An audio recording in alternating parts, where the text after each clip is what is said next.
උට්ඨානවතු සතිමතු සුචිකම්මස්ස නිසම්මකාරිනෝ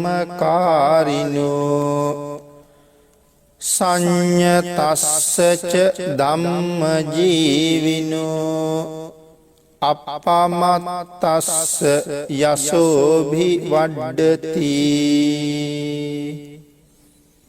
අද මේ පින්නතුන්ට ධර්ම දේශනාව සිදු කරන්නට මම මාතෘකා කරගත්ත ගාථා රත්නයයි මුලින් සිහිපත් කරන්නට යෙදුනේ. ධම්මපද පාළියේ සඳහන් වන මේ ගාථා රත්නය අපේ බුදුරජාණන් වහන්සේ දේශනා කොට වදාළේ ඊටා විශේෂ කාරණාවක් පදනම් කරගෙන. විශේෂයෙන් ഘോഷක සිටුතුමා මුල් කරගෙන තමයි මේ ගාථා රත්නය දේශනා කොට වදාළේ. අපි එහෙමනම් ටිකක් කරුණු කාරණා සාකච්ඡා කරමු. කවුද මේ ഘോഷක සිටු කියලා කියන්නේ? අපේ බුදුරජාණන් වහන්සේ වැඩ හිටපු කාලේ මේ රජගහ නුවර එක රෝගයක් ඇති වුණා, අහිවාතක කියලා. අහිවාතක කියලා කියන්නේ සර්ප විස වගේ විසක් වාතයෙන් මුසු වෙලා යනවා. යම් ගෙදරකට මේ රෝගය වැළඳුනොත් ඉස්සරලාම ඒ ගෙදර ඉන්න කුඩා කුඩා සත්තු මැරෙනවා. අවසානෙට මිනිස්යන්ට මේ රෝගය වැළඳෙනවා. ඉතින් මේ සිටු පවුලේ සිටුතුමාට සිටු දේවියටත් මේ රෝගී වැළඳුණා. මේ දෙපළට හිටියා ටිකක් ලාබාල වයසි පුතෙක්. Tamanට රෝගී වැළඳුන බව දැනගත්තාම මේ මව්පියෝ දෙන්න හඬමින් වැළපෙමින් පුතාට කතා කරලා කිව්වා මේ රෝගේ වැළඳුන කෙනෙක් බේරෙන්නේ නැහැ. මේ රෝගයෙන් බේරෙන්න නම් තාම රෝගේ නොවැළඳුන කෙනෙක් ඉන්නවනම් ගෙදර බිත්තියක් පෙරලගෙන යන්න ඕනේ. එහෙම ගිහිල්ලා ජීවිතේ බේරගන්න පුළුවන් කියලා. ඒ විදිහට පුතා ගෙදරින් පිටමං කළා. හැබැයි සඳහන් කළා පුතේ අපි ඒකාන්තයෙන් මැරෙනවා. අහවල් තැන්වල මගේ ධනෙ නිදන්ගත කරලා තියෙනවා. සුදුසු කාලේ උඹ ඇවිල්ලා මේ ධනෙ අරගෙන සැපසේ ජීවත් වෙන්න කියලා. මේ කුමාරයා වසර 12කට විතර පස්සේ ආපහු තමන් ජීවත් වුණ ප්‍රදේශයට ආවා. තාත්තා ධනෙ සංගවලා තියෙනවා කියපු තැන් ගිහිල්ලා විපරම් කරලා බැලුවා. ඒ තැන්වල ධනෙ තියෙනවා. නමුත් හරීම ඥානවන්තයි.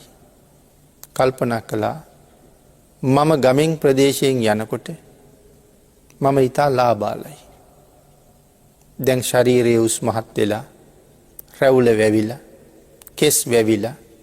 දැන් මේ ප්‍රදේශයයි මම අඳුරන්නේ නැහැ. හදිස්සියේ මේ ධනෙ ගොඩ අරගෙන මම ජීවත් වෙන්න පටන් ගත්ත සැපසේ මම නිදන් ගොඩගත්ත හොරෙක් බවට පත් වෙලා රජුරුව ළඟට පමුණුවලා දඬුවම් නියම කරලා කරදර ගොඩකට ලක් වෙන්න පුළුවන්. ඒ නිසා ඒ ධනෙ එසේම තිබුණාවි. සුදුසු කාලේ මට ඒ ධනෙ ලැබෙයි. එතෙක් ඉවසන්න ඕනේ කියලා කල්පනා කළා. දැන් ජීවත් වෙන්න ක්‍රමයක් නැහැ. කුලී වැඩක් හොයාගෙන යනකොට මේ කුලී වැඩ කරන මිනිස්සු ඉන්න වීදියේ මිනිස්සු මෙයාට කුලී වැඩක් දුන්නා.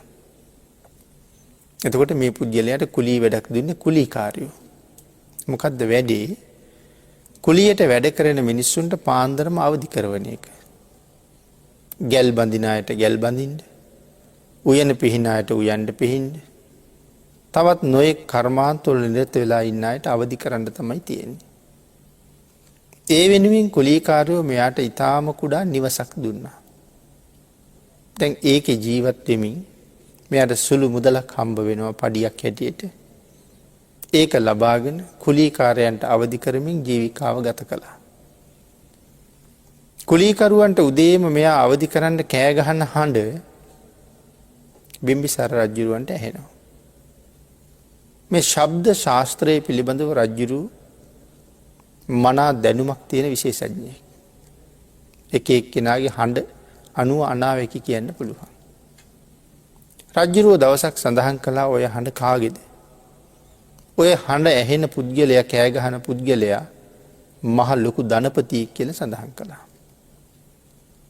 රජ්ජුරුව එහෙම කියහම රාජපුරුෂයෝ හොයලා බැලුවා. බලහම මේ කුලී වැඩ කරන මිනිස්සුන්ට අවදි කරන කෙනා. රජ්ජුරුවන්ට සඳහන් කළා ස්වාමීනි මොන ධනපතියෙක්ද. ඔහු කුලීකරුවන්ගෙත් කුලීකරුවෙක් කියලා. රජ්ජුරුවන් නිශ්ශබ්ද වුණා. පස්සෙත් දින දෙක තුනක්ම රජ්ජුරුව මේ කතාව කීවා. ඔය මහ ධනපතියෙකුගේ හඬක් කියලා. රජමැදුරේ කාන්තාවක් කල්පනා කළා ඒක මං විමසන්න ඕනේ. එහෙම කියලා රජ්ජුරුවන්ගෙන්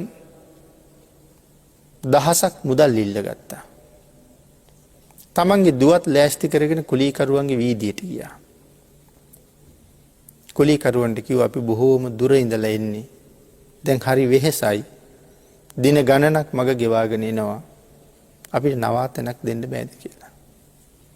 ඒ මිනිස්සු කිව්වා අපේ ගෙවලුත් බොහොම පුංචි ගෙවල්.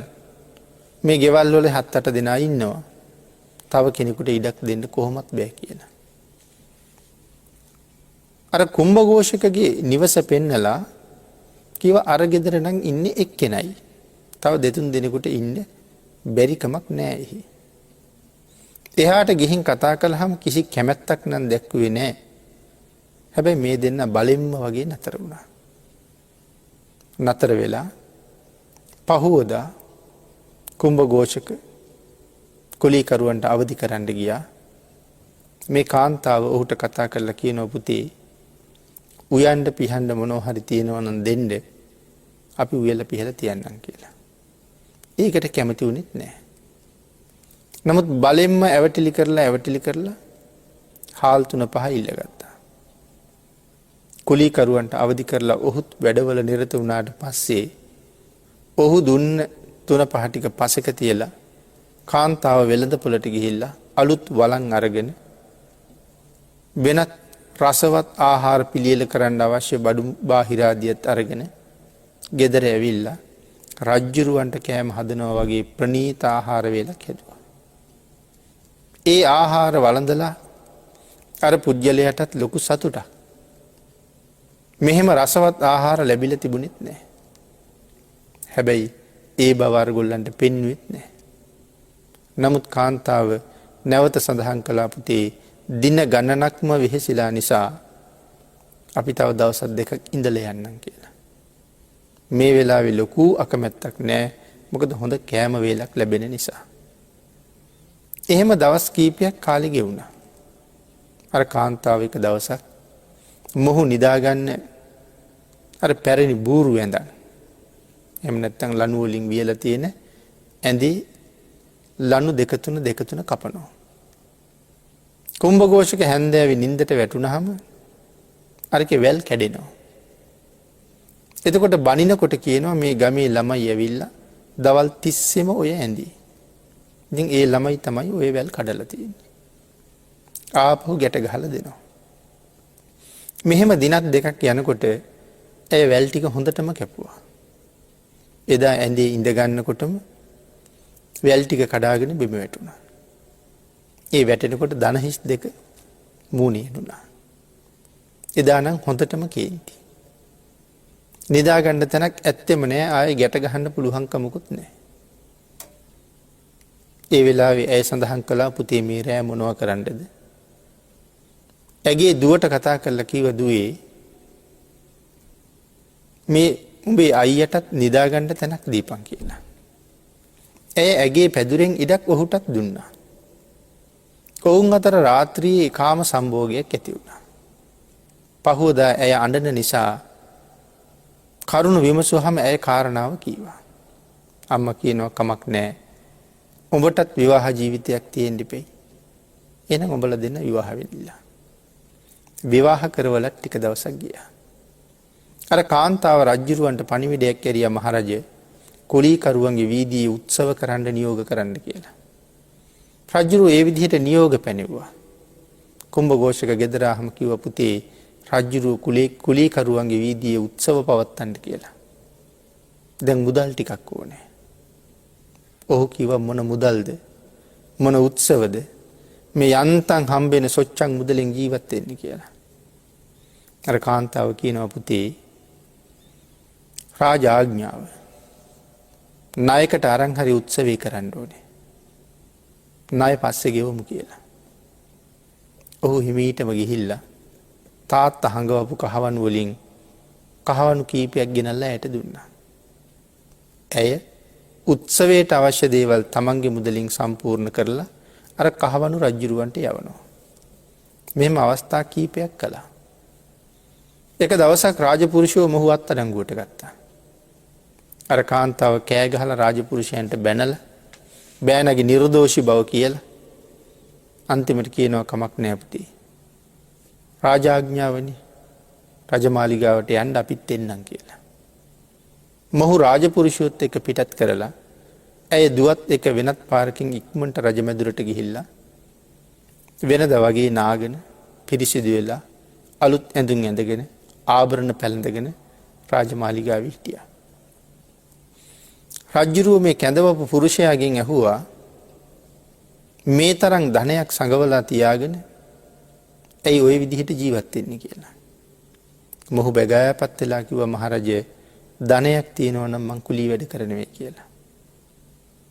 දෙතුන් පාරක් කරුණු නොකියන නිසා රජුරුව තමන් ළඟ තිබිච්ච කහවණු ටික ගෙනල්ලා පෙන්නලා ඇහුවා මේවා කාගේද කියලා.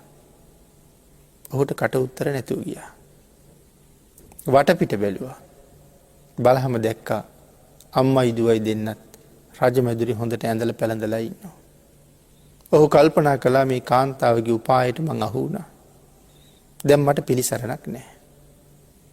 ඒ වෙලාවේ සඳහන් කළා මහරජය මේ කහවණු මට අයිතියි. දැන් ඉතින් මට පිළිසරණක් නැහැ. දැන් මම වංචාකාරයෙක් වෙයි. රජුරෝ සඳහන් කළා ඔබට කොහොමද පිළිසරණක් නැත්තේ? ඔබට පිළිසරණක් හැටියට මම ඉන්නවා මදිද කියලා ඇහුවා. ඒ වෙලාවේ සඳහන් කළා මහරජය මට දැන් ඔබ වහන්සේ විතර තමයි තියෙන සරණ කියලා. රජුරෝ කරුණු කාරණා අහලා ඒ ධනෙ ඔක්කොම රජමැදුරට ගෙන්නගෙන රටවැසියන්ට ඒ බව දන්වලා මොහුට සිටු තනතුර දුන්නා. විශාල ධනස්කන්ධයක උරුමකාරී. සිටු තනතුර දුන්නා විතරක් නෙමෙයි රාජකුමාරිකාවක් විවාහ කරලා දුන්නා.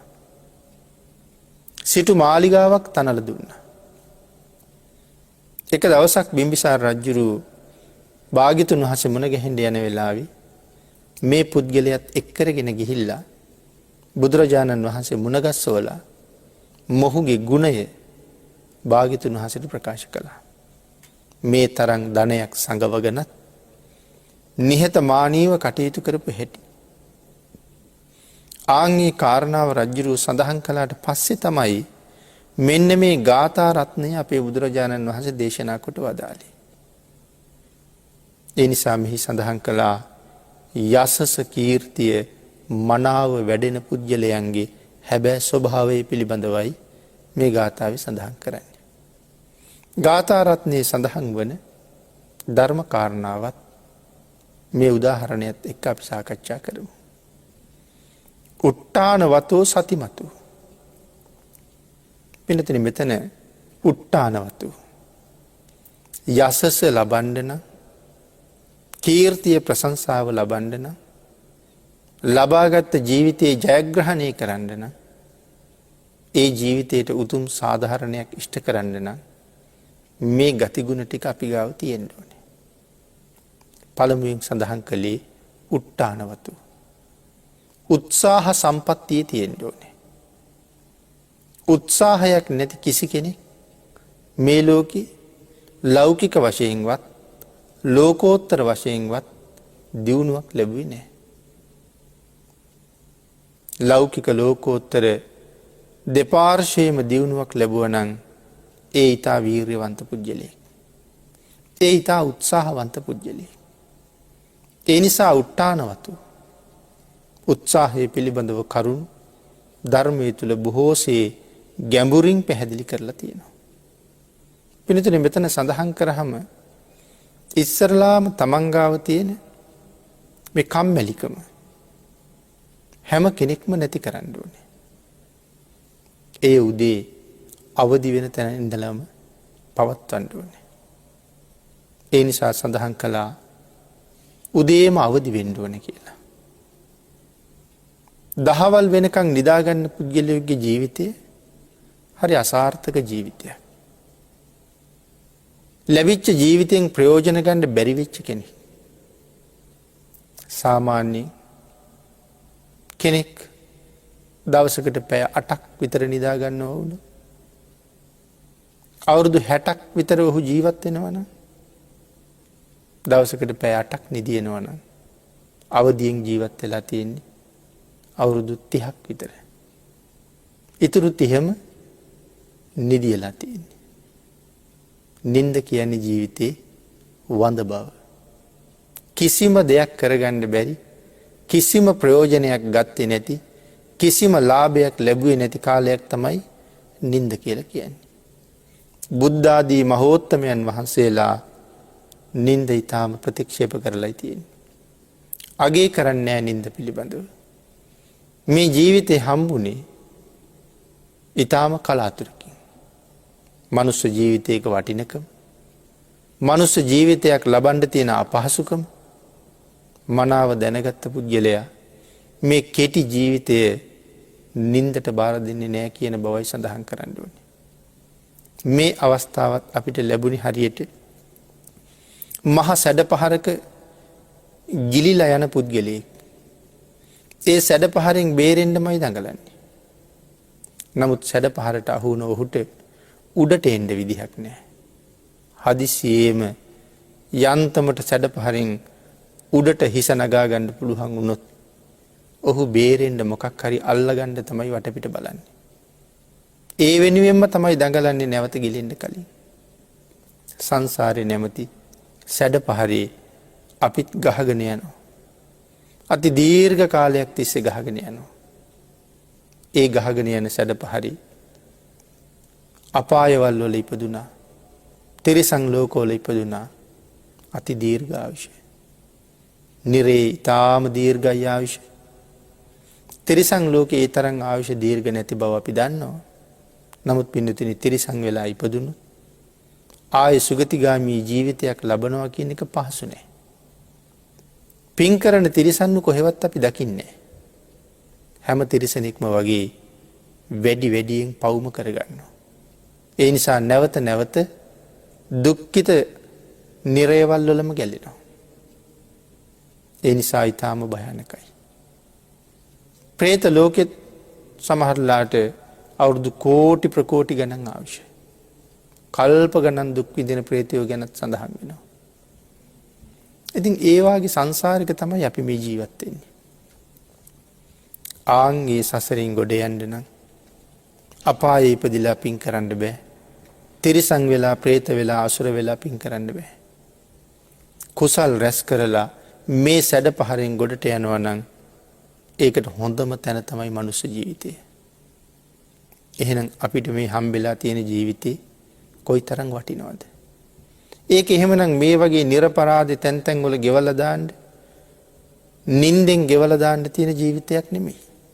අර සැඩපහරෙන් උඩට ආපු කෙනා බේරෙන්න අල්ලගන්න යමක් හොයනවා වගේ සතර අපායට නොයා සංසාරයෙන් එතර යන්න වීරිය වඩන්න තියෙන මේ අවස්ථාව. එහෙනම් උත්සාහ සම්පත්තිය තියෙන පුජ්‍යලයා එහෙම හිතලා වීරිය ඇති කරගෙන කටයුතු කරනවා. නින්දෙන් අවදි වුණ පුජ්‍යලයට අපි හැමෝම නිදිනවා. නමුත් නින්දෙන් අවදි වුණ කෙනාට භාග්‍යතුන් වහන්සේ දේශනා කළේ උදේ අවදි වුණාම අවදි වෙච්ච ගමන්ම ඉඳ ගන්න කියලා. අවදි වෙලා තව ටිකකින් නැගිටිනවා කියලා ආයෙත් එහෙම්මම හිටියොත් ආයෙත් පැයක් විතර නිින්ද යනවා. අපිට තේරෙන්නේ විනාඩි 5ක් 10ක් නිදාගත්තා වගේ. ඒ වුණාට වෙලාව බලහම පැයක් කමාරක් නිින්ද ගිහිල්ලා හැරිලා තියෙන්නේ. 5ට වැඩකට සූදානම් වෙච්ච කෙනා 4:00ට නැගිටිනවා. තව පැය භාගයක් තියෙනවනි කියලා ඇස් පියාගත්තොත් පහට ඒ වැඩේට නැගිටින්න කොහොමවත් වෙන්නේ නැහැ. ආන් ඒක නිසා අවදි වුණ ගමම්ම ඉඳගන්න කියලා කියන්නේ. නිදිමත එනවනම් සක්මන් කරන්න කියලා කිව්වේ.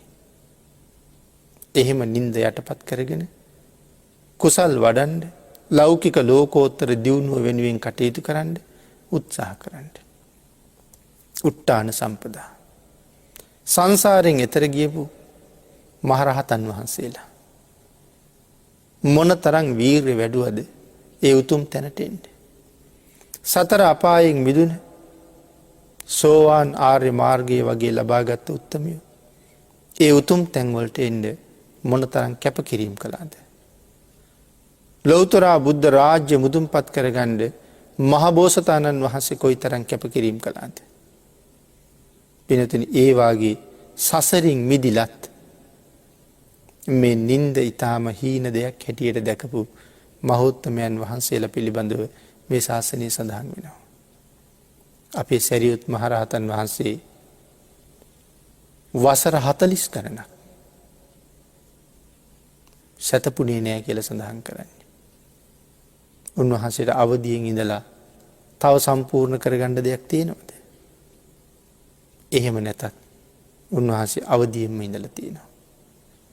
ඒ වාගේ නිදි නොලැබූ ආර්යයන් වහන්සේලා ගැන අපේ ධර්මයේ සඳහන් කරනවා. සසරින් මිදුන උත්තමයෝ ඒ විදිහට කටයුතු කළා නම් සසර අතරමං වෙච්ච අපි මාවත හොයාගන්න කොයිතරම් උත්සාහවත් විය යුතුද කියන කාරණාව අපි හිතන්න ඕනේ. උට්ටානවතු සතිමතු හොඳ සිහියක් තියෙන්න ඕනේ. මොනවා පිළිබඳවද සිහි තියෙන්න ඕනේ? කුසල් සහ අකුසල් පිළිබඳව. මේ දේවල් අකුසල්. හැම වෙලාවෙම අකුසලයේ පිළිබඳව සිහියෙන් ඉන්න ඕනේ. සිහි නැති හැම මොහොතකම අකුසලයක් වෙන්න තියෙන ඉඩම තමයි වැඩි. සාමාන්‍ය සමහර කෙනෙක් පැයක් කතා කළොත් පිරිසක් එක්ක එතන ඒ පුද්ගලයා බොරු කීයක් කියනවද? කේලම් කීයක් කියවෙනවද? හිස් වචන මොනතරම් ප්‍රකාශ කරනවද? නමුත් මේ කියන දේවල් මොනතරම් අකුසල්ද කියන කල්පනාවක් ඇත්තෙම නැහැ. සාමාන්‍ය සමාජය ඇසුරු කරනකොට අපිට හොඳට තේරෙනවා. සිහි නැති නිසා මුසාවාදා, පරුසා වාචා, පිසුනා වාචා, සම්පප්‍රලාපා. පැයක් ඇතුළත මේ දේවල් කොච්චරකින් ඕවා පිරිසිදු වෙනවද? සිහි නැති නිසා. සමහරලාට ප්‍රාණඝාත කරනවා. ඒක ප්‍රාණඝාතයක් කියන කල්පනාවක් නෑ. සිහි නැති නිසා. මනාව සතිය පිහිටවාගෙන ජීවත් වෙන්න කියලා දේශනා කළේ ඒකයි. කුසල් අකුසල් පිළිබඳව හොඳ සිහියක් තියෙන්න ඕනේ. ඒකයි මෙතන සතිමතෝ කියලා කිව්වේ. සුචි කම්මස්ස නිසම්මකාරිනෝ. එහෙම සඳහන් කළේ මනාව නුවණින් විමසලා කටයුතු කරන්න ඕනේ. හැම වෙලාවෙම නුවණ මෙහෙवला තමන් කරන කටයුත්ත පිළිබඳව සිහියෙන් යෙදෙන්න ඕනේ කියන කාරණාව. පින්නතුනි, කෙනෙකුගේ රෝගයකට බෙහෙත් කරන වෛද්‍යවරයෙක් රෝගියාගේ රෝග නිදානේ හරියටම හොයාගත්තොත් ඒ රෝගේ නිට්ටාවටම ඔහු ඉක්මනට සුව කරනවා. රෝග නිදානේ දන්නේ හින්දා. ආන් ඒ වාගේ අපිත් කටයුතු කරනකොට හැම කාරණාවක් පිළිබඳවම මනා නුවණින් විමසලා කටයුතු කරන්න පටන් ගත්තොත් අපිටත් අපේ හැම කටයුත්තක්ම ඊටා නිවැරදිව සම්පූර්ණ කරන්න පුළුවන් වෙනවා. ඒ නිසා නුවණ මෙහෙवला කටයුතු කළ යුතුයි කියන එකයි සුචි කම්මස්ස නිසම්මකාරිනෝ. මෙතන සුචි කියලා කිව්වේ පිරිසිදු කියන එකයි. සුචි අසුචි කියලා දෙකක් ලෝකේ තියෙනවා. අසුචි කියලා කියන්නේ අපිරිසිදුයි කියන එක. සුචි කියලා කියන්නේ පිරිසිදුයි කියන එක. සුචි කම්මස්ස. එහෙනම් පිරිසිදු ක්‍රියාකාරකම් තියෙන්න ඕනේ. පිරිසිදු කර්මාන්ත තියෙන්න ඕනේ. එතන පිරිසිදුයි කියලා කිව්වේ අකුසලයෙන් වැළකීලා කියන එකයි. මනාව නුවණ මෙහෙයවන නිසා කුසල් අකුසල් හඳුනගෙන නිවැරදි ක්‍රියාකලාපයේ මනාව යෙදෙනවා කියන කාරණාව. ඊළඟට සඳහන් කළා සංයතස්සච ධම්මජීවිනෝ. සංයතස්සච මනාව දමනය වෙච්ච ජීවිතයක්. මනාව දමනය වුණා කියලා සඳහන් කරන්නේ කයයි වචනයයි සීලයෙන් දමනය කරනවා. අපිට සීලයෙන් දමනය කරන්න පුළුවන් කය වචනය විතරයි. කයෙන් කරන වැරදි වචනයෙන් කරන වැරදි. මනාව සිල්හි පිහිටපු කෙනා කයෙන් වැරදි කරන්නෙත් නෑ වචනයෙන් වැරදි කරන්නෙත් නෑ. මොකද එවන් වැරදි කරන්නේ නෑ කියලා ප්‍රතිඥ්ඥාවක් දීලයි තියෙන බුදුරජාණන් වහන්සේට. අපි මුලින් සඳහන් කලානි සිහියෙන් කටයුතු කරන්න ඕන කියලා.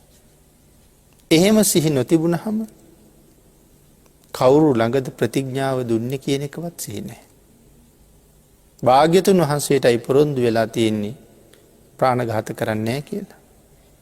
පස් පවින් වලකිනවා කියලා. නමුත් තමන්ගේ වාසියට තමන්ගේ ලාභයට ඕන තරම් පස් පව් කරන්න සූදානන් වෙනවා. එනම් සංයතස්සට දැමුණ බවක් නෑ. කයෙන් දමනය වෙලා නෑ වචනයෙන් දමනය වෙලත් නෑ. කයෙන් දමනය නූන නිසා ප්‍රාණඝාතත් කරනවා අදත්තාදානත් හොරකමත් කරනවා වැරදිකාම සේවනයත් කරනවා. වචනය දමනය කරල නැති නිසා මුසාවාදාදී පාපකර්මත් කරනවා. කයේ දමනය නැති නිසා සුරාපානීවාගේ දේවලුත් කරනවා. හැබැයි පිඩතන සිල් රකින්ඩ තීරණය කරපු කෙනාට යහපත් විදිහට ජීවත්වෙනවා කියල තීරණය කරපු කෙනාට මේ අකුසලයන් හැම වෙලාම කරදරයක්. අකුසලයන් හැම වෙලාම මලයක්.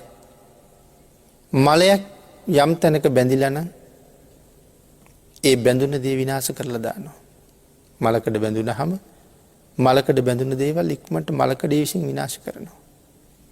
එහෙනම් මේ සිහි නැති බව අපිටත් මලයක්න ඒ මලය අපිව විනාශ කරලා දානවා.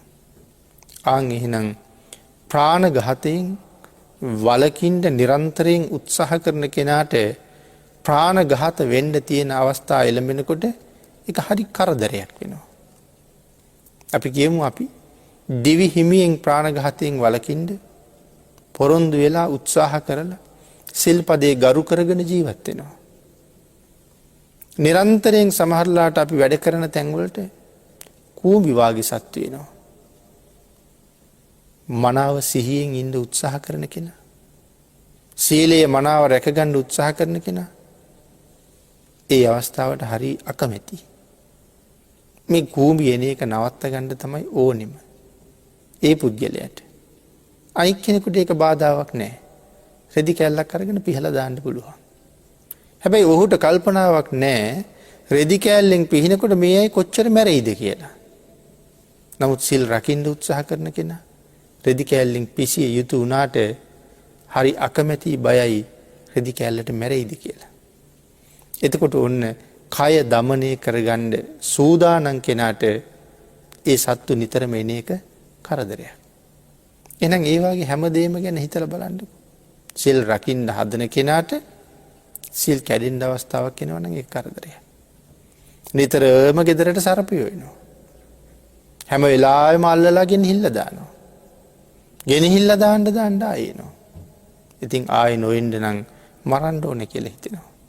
නමුත් දැන් නිතර මේ සතායන එක වදයක් වෙලා තියෙන්නේ මොකද සිල් පදී හානි කර ගණ්ඩද වෙන්නේ. ආං ඒ වගේ මනාව කය දමනය කරගණ්ඩ උත්සාහ කරන අය ඒ අවස්ථාව බිඳගණ්ඩ යෙදෙනකොට යම් කටයුත්තක් ඒක ඔහුට වදයක්. එනම් හොරකම ඒකත් එහෙමයි. වැරදි කාමසේවනය සීලෙහි පිහිටන්ඩ උත්සාහ කලා නං යම් කාන්තාව සිල්මත සංවරවෙන්ඩ උත්සාහ කරනවා නං යම් කාන්තාව ඇයට රාග චිත්තය ඇවිල්ල එහෙම බලපෑම් කරන එක හැම වෙලාම එක ඇයටම වදයක්. යම් පුරුෂයෙක් සිල් මත හික්මෙන් උත්සාහ කරනවා නං රාග සිතුවිලි ඇවිල්ල නිතරම බලපෑම් කරනවා නං ඒ ඔහුට වදයක්. ආං ඒ නිසා මනාව දමනය කරගත්ත පුද්ගලයා මොනවද? කයයි වචනයයි. දමනය කරන්න පුළුවන් වෙන්නේ සීලයෙන්මයි. හැබැයි හිත සීලයෙන් දමනය කරන්න බෑ. මොකද අපි ප්‍රාණඝාත අතින් පයින් නොකලට හිතින් ද්වේෂය ඇවිල්ලා මරන්න තියෙන්නේ කියලා අපිට හිතෙනවා. ගහන්න තියෙන්නේ කියලා අපිට හිතෙනවා. මේක හොරා ගන්න ඕනේ කියලා හිතෙනවා. නමුත් හිතුණට හොරා ගන්නේ නැහැ. මොකද සිල්පදයක් තියෙන බව දන්නවා. කයයි වචනයයි දමනය වෙලා තියෙනවා. සිත දමනය වෙලා නැහැ. ඒ කියවේ හිත සීලයෙන් දමනය කරන්න බැරි නිසා. එහෙනම් සිත දමනය කරන්න පුළුවන් වෙන්නේ මොකෙන්ද? සිත දමනය කරන්න නම් භාවනාවක් අවශ්‍යමයි. එහෙනම් සිත දමනය වෙන්නේ සමාධියෙන්. කයයි වචනයයි සීලයෙන් දමනය වෙනවා. සිත සමාධියෙන් දමනය වෙනවා. සංයතස්සච ධම්ම ජීවිනෝ කියලා සඳහන් කළේ ඒකයි. අප්පමත්තස්ස යසෝ බිවඩ්ඩති. ඊළඟට අප්‍රමාදය. මොකද්ද මේ අප්‍රමාදය කියලා කියන්නේ? මේ ශාසනයේ ලොකුම පින්කම අප්‍රමාදය. සත්ව ලෝකයේ ජීවත් වෙන සියලුම සත්වයන්ට ශ්‍රේෂ්ඨයි බුදුරජාණන් වහන්සේ. හැම සතෙකුටම වඩා උතුම්. මිනිස්සුන්ට වඩා උතුම්. දෙවියන්ට වඩා උතුම්. බමුන්ට වඩා උතුම්. මිනිස්සුත් දෙවියොත් බ්‍රහ්මයොත් බුදුරජාණන් වහන්සේ ළඟ දනගන්නවා. ඒ සියලු දෙනාටම වඩා උතුම් නිසා. එතකොට පින්කම් කරන අපේ ලෝකේ පින්කම් අතර උතුම්ම පින්කම මොකක් වෙනවද? පින්නතුනි, උතුම්ම පින්කම වෙන්නේ අප්‍රමාදය. ඒ කාරණාවට තව උදාහරණයක් දැක්වුවා. කැලේ ඉන්න සත්තුන්ගෙන් ලොකුම පිය සටහන තියෙන ඇතාට. ඇතාගේ පිය සටහන ඇතුලේ අනික් හැම සතෙකුගේම පිය සටහන තියන්න පුළුවන්. ඇතාගේ පිය සටහන ඉක්මවා ගියපු වෙන පාද සලකුණක් තියෙන සතෙක් කැලේ අපි කොහෙවත් දකින්නේ නැහැ. එහෙනම් ඒකයි සඳහන් කළේ අප්‍රමාදය ලොකුම පින්කමයි. අපිට එතකොට හිතෙන්න පුළුවන් ධර්ම දානයේ ලොකු නැද්ද? සංඝසතු දාන ලොකු නැද්ද? කටින පින්කම් ලොකු නැද්ද? විහෙර විහාර හදලා පූජා කරන එක ලොකු නැද්ද? මේ වගේ නොඑක් දේවල් හිතෙන්න පුළුවන්. නමුත් ඒ දේවල් කරන්නත් අපි ගාව මොකද්ද තියෙන්න ඕනේ? අප්‍රමාදය.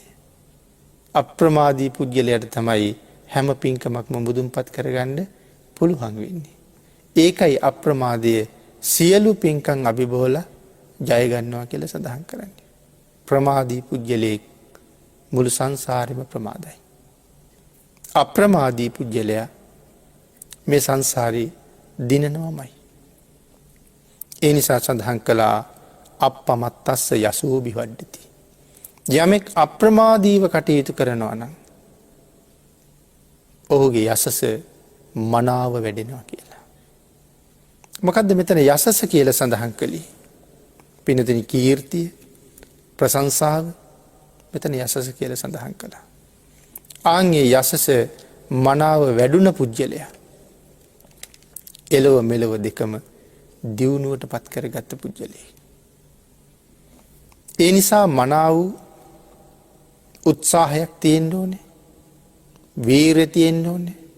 සංයමය තියෙන්න ඕනේ. සිහිය තියෙන්න ඕනේ. සිල්වත් බව තියෙන්න ඕනේ. යමෙක් මනාව සිල්වත් නම් ඒ පුද්ගලයා මේ ලෝකේ බොහොම වේගෙන් දියුණු වෙන බව ධර්මයේ සඳහන් කරනවා. දියුණුවේ මූලික සාධකය තමයි සීලය. යමෙක් බලාපොරොත්තු වෙනවා නම් දියුණුවේ ඉහළටම යන්න, හිණිපෙත්තටම යන්න, ඔහු ශක්තිමත් කරන මූලික අඩිතාලම මොකද්ද? මූලික අඩිතාලම තමයි සීලය. සිල්වත් වෙන්න වෙන්න ධනවත් වෙනවා. සිල්වත් වෙන්න වෙන්න යසස වැඩෙනවා. සිල්වත් වෙන්න වෙන්න පරිවාර සම්පත්තිය හම්බ වෙනවා. සිල්වත් වෙන්න වෙන්න කීර්තිය පැතිරෙනවා. මිනිස්සු අතර විතරද? මිනිස්සු අතරත් හරි කීර්තිමත්. මිනිස්සු හැමෝගෙම ප්‍රශංසා ලබනවා. ඒ වුණාට දෙවියෝ අතර අපි කොච්චර කීර්තිමත්ද කියලා සිල්වත් පුද්ගලයා දන්නේ නැහැ. නමුත් කවදා හරි මෙලොවින් චුත වෙලා යනකොට දැනගන්න ලැබෙනවා දෙවියෝ අපි ගැන මොනතරම් සතුටින් ඉඳලා තියෙනවද කියලා. අපි පිළිබඳව මොනතරම් ප්‍රශංසාවෙන් ඉඳලා තියෙනවද කියලා. මොකද සුගතියේ ගිහිල්ලා බොහෝ සැප විඳින්න පුළුවන්. නමුත් පින්වතුනි ධර්මය නොදන්නා සමාජයේ අය ධනවත් වෙන්න කල්පනා කළේ සිල් බිඳගෙන. සිල් කඩාගෙන ධනවත් වෙන ක්‍රමයක් හොයන්නේ. බුදුරජාණන් වහන්සේ දේශනා කළේ සිල් රැකගෙන ධනවත් වෙන ක්‍රමයක්. සිල් නැති නිසා මේ කාරණාව විශ්වාස නැති නිසා සමහර කෙනෙක් ධනවත් වෙන්න කුඩු විකුණනවා. ඉක්මනට ධනවත් වෙන්න පුළුවන්. තව කෙනෙක් තවත් නොයෙක් මත් වතුර වගේ දේවල් විකුණනවා. තවත් කෙනෙක් මත්ද්‍රව්‍ය විකුණන්න පුළුවන් බලපත්‍ර සහිත බාර් එකක් වගේ තැනක් හදා ගන්නවා. ඉක්මනට ධනවත් වෙන්න පුළුවන්. තව කෙනෙක් සත්ත්ව ගොවිපලක් දා ගන්නවා. මේ ඉක්මනට ධනවත් වෙන ක්‍රම. දැන් එතකොට මේ සිල් මත පිහිටලාද ධනවත් වෙන්න හදන්නේ? සීලයක් නැතුවමයි. නමුත් භාග්‍යතුන් වහන්සේ දේශනා කරනවා ශක්තිමත් ධනයක් ලබන්න නම් සිල්වත් වෙලා පටන් ගන්න කියලා. එතකොට අද හිතෙනවද භාග්‍යතුන් වහන්සේගේ ඒ දේශනාව නම් අදට ගැලපෙන්නේ නැති වෙති කියලා? මොකද හුඟක් ධනවත් අය දිහා බලහම අපිට පේන්නේ සිල්වත් අය ධනවත් වෙලා ඉන්න බවක් නම් නෙමෙයි වගේ. සමහරලාට මිත්‍යා දෘෂ්ටික අය මේ තරම් ධනවත් වෙලා ඉන්නේ සිල්වත් හින්දාද කියලා අපිට හිතෙනවා. පින්වතුනි මේ ජීවිතේ සිල් නැහැ. හැබැයි ඒත් මිනිස්සු මිත්‍යා දෘෂ්ටික නමුත් බුදුරජාණන් වහන්සේගේ ධර්මය බෞද්ධ කියලා ජන වර්ගයකට විතරක් සීමා වෙච්ච දහමක්ද? මේ දහම හැබැවින්ම බෞද්ධ කියලා පිරිසකගේ දහමක් නෙමෙයි. බුදු පියාණන් වහන්සේ බුද්ධත්වයේ ලබන කාලේ බෝසතාණන් වහන්සේ බෞද්ධ කියලා ජන කොටසක් ලෝකෙ කොහෙවත් හිටියද? ඒ කාලේ බෞද්ධයෝ ලෝකෙ කොහෙවත් හිටියේ නැහැ. ලෞතර බුද්ධ රාජ්‍ය ලබාගෙන මේ සංසාරේ හැබෑ ස්වභාවය මේ ජීවිතවල හැබෑ ස්වභාවය භාග්‍යතුන් වහන්සේ ලෝකෙට කියලා දුන්නා. මිත්‍යා දෘෂ්ටික ආගම් 62ක් විතර තිබුණා. මිනිස්සු මේකෙන් ඒකට මාරු වෙවි එහාට මෙහාට ගියා. මේ තිබිච්ච දර්ශන එකකටවත් කැමති නැති කෙනෙක් තවත් දර්ශනයක් පිහිටව ගත්තා. එහෙමනේ දෙසටක් මිත්‍යා දෘෂ්ටි නැති වුණේ. භාග්‍යතුන් වහන්සේ ඒ සියලු මිත්‍යා දෘෂ්ටීන් බිඳගෙන සම්මා දිට්ඨිය දේශනා කළා. ඒ නිසා සසරින් මිදෙන මඟ මොකක්ද කියලා හොයා ගියපු මිනිස්සුන්ට බුදුරජාණන් වහන්සේගේ ධර්මය අහපුවාම මේක තමයි සංසාරයෙන් මිදෙන නියම මාර්ගය කියලා තේරිච්ච අය බුදුරජාණන් වහන්සේ ළඟට ආවා. ඒ මිනිස්සු බුදුන් සරණ ගියා. එදා ඉඳලා බුදුන් සරණ ගියපු අය බෞද්ධයෝ බවට පත් වුණා. එහෙම නැතුව බුදුරජාණන් වහන්සේ පහළ වෙච්ච කාලේ බෞද්ධ කියලා කොටසක් හිටියේ නැහැ. එතකොට මේ ධර්මය සියලු දෙනාටමයි. පිළිගත් අය බෞද්ධයෝ බවට පත් වුණා. නමුත් නොපිළිගත් අය ඒ අයටත් මේ ධර්ම එහෙමම තමයි. දුක්ඛ සත්‍ය කියලා දේශනා කරාම බෞද්ධයන්ට විතරද දුක තියෙන්නේ? අන් හැමෝටම දුක තියෙනවා. සමුදය කියලා දේශනා කරාම, නිරෝධ කියලා මාර්ග කියලා චතුරාර්ය සත්‍ය පැහැදිලි කරාම අපිට විතරද ඒක සාධාරණ? මේ ලෝකේ සියලු දෙනාටම සාධාරණයි. ඒ නිසා අද මිත්‍යා දෘෂ්ටික නමුත් පෙර බුද්ධ ශාසන හේතු කරගෙනම සිල් රැකලා තිබුණ නිසායි ඔවුන් මනුස්ස ජීවිත ලබලා තියෙන්නේ. අපේ පින්නතුන් හොඳට බණ අහන නිසා මනුස්ස ජීවිතයක් ලබන්න විශේෂයෙන් කළ යුතු පින්කම මනාව සිල් රකින්න එකයි කියන එක දැන් හොඳට දන්නවා. එහෙනම් පෙර සිල් රැකපු නිසායි අද මනුෂ්‍ය ජීවිතයක් ලබලා තියෙන්නේ. එදා සිල් රැකගෙන බුද්ධ ආදී මහෝත්තමයන්න් වහන්සේලාට නොඑක් ආර්යයන් වහන්සේලාට දන් දීපු නිසා ඒගොල්ලෝ මනා භෝගස්කන්ධයක්ද අද ලබලා තියෙනවා. හැබැයි නිවන් දක්නා ಜಾති දක්වා සම්මා දිට්ඨික වන්නේම්වා කියන උතුම් ප්‍රාර්ථනාවල් නොතිබිච්ච නිසා මිත්‍යා දෘෂ්ටිකව ඉපදිලා තියෙනවා. නමුත් මනුස්ස ජීවිතයක් ඒ වුණාට පෙර හොඳට දන් දීලා නිසා ධන සම්පතුත් ලැබිලා තියෙනවා. ඒ පෙර පින් ඇති බව නිසායි එහෙම ලැබිලා තියෙන්නේ. පුබ්බේච කත පුඤ්ඤතා. පෙර කරන ලද පින් ඇති බව. නමුත් මෙදා පින් කරන්නේ නැහැ. ඒ නිසා වේගෙන් පිරිහෙනවා. පෙර කුසල් වල ශක්තිය තියෙන නිසා තාමත් පිරිහෙනවා කියලා අපිට පේන්නේ නැහැ. නමුත් කොයිතරම් පිරිහිලාද මරණයත් එක්කම සුගතියක යයි කියලා හිතනවද? මරණයත් එක්කම අති භයානක සතර අපායේ කොහේ හරි තැනක ආය අවුරුදු කෝටි ප්‍රකෝටි ගණන් දුක් විඳින්න සිද්ධ වෙනවා. ආන් ඒකෙන් මිදෙන්නයි සඳහන් කළේ සිල්වත් වෙන්න එදාටයි හැබෑම ධනවත්කම තියෙන්නේ. මෙතන ධනවත්කම කියලා කිව්වේ මේ සල්ලි රන් රිදී මුතු මැණික් වලට විතරක් නෙමෙයි. ලෞකික ධනයයි ලෝකෝත්තර ධනයයි දෙකම. ලෞකික ධනයෙන් අපි මෙහි ජීවත් වෙනවා. ලෝකෝත්තර ධනයෙන් මැරිලා ගිහිල්ලා ඊළඟට සුගතියක් හොයාගන්නවා. මෙහි හම්බ කරගත්ත ලෞකික සම්පත් ඔක්කොම මෙහි දාලා යනවා. නමුත් මම හොයාගත්ත පුණ්‍ය ධර්මයන් ටික කාටවත් දෙන්නේ නැතුව මම අරගෙන යනවා. ඒ මම කරන ලද පින් මැරිලා මම එනකන් පිළිගන්න බලාගෙන ඉන්නවා. භාග්‍යතුන් වහන්සේ මේ කාරණාව දේශනා කළානේ. බොහෝ දුර රටක ජීවත් වෙලා ඉඳලා එන අපේ නෑදෑයෙක් එනකන් පිළිගන්න අපි මග බලාගෙන ඉන්නවා වගේ අපි විසින් සිද්ධ කරන ලද කුසල ධර්මයන් මැරිලා අපි එනකන් පිළිගන්න බලාගෙන ඉන්නවා. ඒ සුගතියට වෙලා අපි සුගතියේ අප්‍රමාණ සැප සහිත තැන්වල උපද්දවන්න. එනම් සඳහන් කළා මනාව සිල් රකින්න පුජ්‍යලයාට මහත් වූ භෝගස්කන්ධයක් වැඩෙනවා, මනා යසසක් වැඩෙනවා කියලා. සඳහන් කළා මනාව සිල්වත් නම් මහත් වූ භෝගස්කන්ධයක් ලැබෙනවා, කල්යාණ වූ කීර්ති ශබ්දයක් පැතිරෙනවා, හොඳට ධනෙ හම්බ වෙනවා, හැමෝම අතර ප්‍රසිද්ධියටපත් වෙනවා, පිරිස මැදට නොබියව යන්න පුළුවන් ශක්තියක් ලැබෙනවා, කවුරුවත් ගාවට යන්න බයක් නැහැ, මොන ප්‍රභූ පිරිසක් අතරට යන්නවත් බය නැහැ. එයි කාටවත් මට කරන්න චෝදනාවක් නැහැ. වැරදි පැත්තේ නැහැ, නිවැරදි පැත්තේ ඉන්න නිසා චෝදනා කරන්න කාටවත් බැරි හින්දා ඕන කෙනෙක් අතරට නිර්භයව යන්න මේ පුජ්‍යලයා ශක්තිමත් වෙනවා. සිහි මුලා වෙලා කලුරිය කරන්නේ නැහැ කියලා සඳහන් කරනවා. මනාව සිල් තිබ්බොත් මැරෙනකොට කිසි සිහි මුලාවක් නැති බවත් මරණින් මති සුගතිගාමී වෙන බව දේශනා කළා.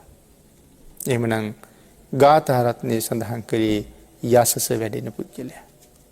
එහෙනම් අපි මේ කරුණු සාකච්ඡා කළේ යසස වැඩෙන පුජ්‍යලයෙකුගේ ස්වභාවය මොකක්ද? උට්ටානවතෝ සතිමතු, උත්සාහ සම්පත්තිය තියෙනවා, මනා සිහියක් තියෙනවා. සංයතස්සත ධම්ම ජීවිනෝ, මනාව ධාර්මික ජීවිතයක් පවත්වන. සුචි කම්මස්ස නිසම්මකාරිනෝ, මනා නුවණින් කටයුතු කරනවා, පිරිසිදු අපිරිසිදු කුසල් අකුසල් හඳුනගෙන තියෙනවා. සංයතස්සත ධම්ම ජීවිනෝ, මනාව ධාර්මිකව දැමුණු ජීවිතයක් තියෙනවා. අපමත්තස්ස යසෝ බිවඩ්ඩති, ඔහුගේ යසස අප්‍රමාදීව වැඩෙනවා. මේ කරුණු ජීවිතයට එකතු කරගත්තාම අපේ යසසත් කීර්තියත් මෙලොව වැඩෙනවා, පරලොව සුගතියෙත් ඒ බව දන්නවා.